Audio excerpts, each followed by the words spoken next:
নমস্কাৰ অপৰ্ণা ব্লগছৰ আন এটা ভিডিঅ'লৈ আপোনালোকক আকৌ এবাৰ স্বাগতম জনাইছো। আশা কৰিছো আপোনালোকে ভালে আছে। আজি মই মিছামাছৰ কাৰি এটা বনাম। আহক আমি ভিডিঅ'টো আৰম্ভ কৰো। মাছৰ ৰেচিপিটোৰ কাৰণে মই মিছামাছ লৈছো। আজিকালি বজাৰত খুব কমে দেখিবলৈ পোৱা যায়। আমাৰ ঘৰৰে হয় বাৰু। এতিয়া মই এইখিনি মাছখিনি ফ্ৰাই কৰি লম। এতিয়া মই কেৰাহীটোত অকমান তেল দি লম। নিমখ আৰু হালধি দি অকমান সানি লম মাছখিনি।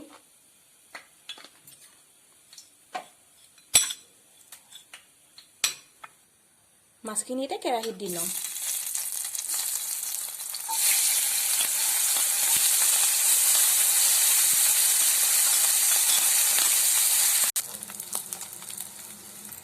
এয়া আমাৰ মাছখিনি হৈ গ'ল। মই আধা ফ্ৰাই কৰি লৈছো। আপোনালোকেও আধা ফ্ৰাই কৰি ল'ব, গোটেই ফ্ৰাই কৰিব নালাগে। এতিয়া আমি এইখিনি নমাই থৈ দিম। এয়া মই এটা আলু সৰু সৰুকৈ কাটি লৈছো। দুটা পিঁয়াজ সৰু সৰুকৈ কাটি লৈছো। এতিয়া আমি এইখিনি ভাজি ল'ম।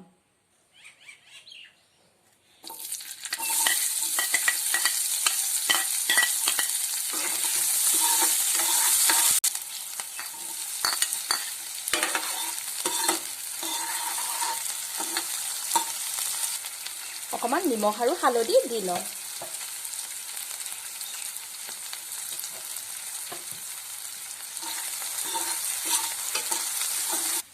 মই আদা নহৰুৰ পেষ্ট আৰু জলকীয়া সৰু সৰুকৈ কাটি লৈছিলোঁ। এইখিনি এতিয়া আমি ভাজিখিনিত দি ল'ম।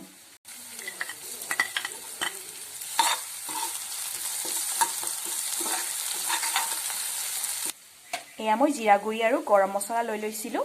আপোনালোকেও বেলেগ মছলাও ইউজ কৰিব পাৰে। এইখিনি মই এতিয়া দি ল'ম।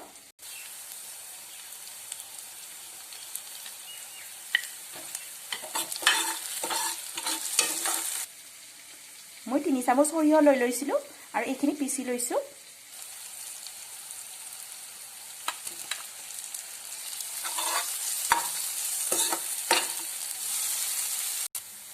এয়া চাওক, আমাৰ কালাৰটো ইমান ধুনীয়াকৈ আহিছে।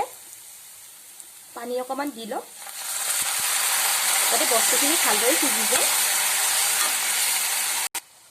ঢাকনিখন 2 মিনিট সময়ৰ কাৰণে দি লওঁ।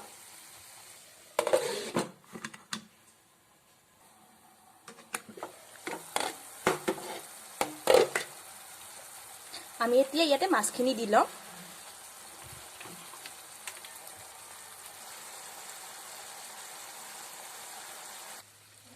এয়া আমাৰ মিছামাছৰ কাৰিখিনি ৰেডি হৈ গ'ল। আশা কৰিলোঁ আপোনালোকে ভাল পাব আৰু ঘৰতো ট্ৰাই কৰি চাব। শেষলৈকে ভিডিঅ'টো চোৱাৰ বাবে ধন্যবাদ থাকিল। আৰু যদি ভাল লাগিল লাইক, কমেণ্ট, ছাবস্ক্ৰাইব কৰিব আৰু কাষত থকা বেল আইকনটো প্ৰেছ কৰি দিব।